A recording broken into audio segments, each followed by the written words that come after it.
இந்த பொண்ணுங்களை ஆடும்போது தமிழ்ச்செல்வி அதை பார்த்து கோபப்பட்டான்னு வையே, அந்த பிள்ளை மனசுக்குள்ள மூலையில உன் மேல காதல் இருக்குன்னு அர்த்தம். ஹாய் ஃப்ரெண்ட்ஸ், எல்லாருக்கும் வணக்கம். சின்ன மருமகள் சீரியல்ல இந்த வாரம் என்ன நடக்க போகுது அப்படின்னாங்க இந்த வீடியோவில் பார்க்க போகிறோம். ஆல்ரெடி வந்துட்டு பொங்கல் செலிப்ரேஷன் அப்படின்னு சொல்லி ஸ்டார்ட் பண்ணிட்டாங்க. ஸோ இப்போ என்ன நடக்குதுன்னா, வெளிநாட்டுக்காரங்க கொஞ்சம் பேர் வந்துட்டு இன்வைட் பண்ணியிருக்காங்க அவங்க வீட்டுக்கு. அப்போது பொங்கல் எல்லாத்துக்குமே வச்சு கொடுங்க அப்படின்னு சொல்கிறாங்க தமிழ்ச்செல்வி கிட்ட. அவங்களும் எல்லாத்துக்கும் வச்சு கொடுக்குறாங்க. அதுக்கப்புறமா வந்துட்டு எல்லாருமே ஜாலியாக பேசிகிட்டு இருக்கும்போது கரகாட்டம் ஆடுறாங்க. அப்போ வந்துட்டு சேது சொல்கிறாரு, இதுதான் எங்களோட ஊரோட கல்ச்சர் அப்படின்னு சொல்லிட்டு கரகாட்டம் ஆடுறாங்க. எல்லாருமே ஆடிட்டு இருக்காங்க. அப்போது சேது வந்துட்டு ஆடாமல் ஓரமாக உட்காந்துருக்காரு. அப்போ கருப்பு சொல்கிறாரு, நீ பேசாமல் போய் ஒரு குத்தாட்டத்தை போடுமாப்ல அப்படிங்கிறாரு. ஏமாமா நீ வேற அப்படின்னு சொல்லிட்டு சேது சொல்கிறாரு. இல்லைப்பா, நீ ஆடுறதை பார்த்து தமிழ்ச்செல்வி கோவப்பட்டுச்சுன்னா அப்படின்னு சொல்கிறாரு. ஆமாம், இது கூட நல்ல ஐடியாவாக இருக்கே அப்படின்னு சொல்லிட்டு சேதுவும் போயிட்டு டான்ஸ் ஆடுறாரு.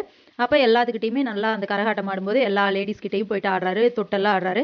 இதை பார்த்துட்டு அங்கே உட்காந்துருந்த தமிழ்ச்செல்வி செம்ம டென்ஷன் ஆயிடுறாங்க, கோவப்பட்டு எந்திரிக்கிறாங்க. அப்போது சேது எக்ஸ்பெக்ட் பண்ண மாதிரியே கோவப்பட்டு இப்படி பண்ணுறாரே அப்படின்னு சொல்லிட்டு அவங்க கிட்ட பேசுவாங்களா, சேதுக்கிட்ட எதுவும் பேசுவாங்களா? அப்படி இல்லாமல் இல்லை நான் வேறு இதுக்கு தான் கோவப்பட்டேன் அப்படின்னு சொல்லிட்டு சேதுக்கிட்ட சமாளிப்பாங்களா?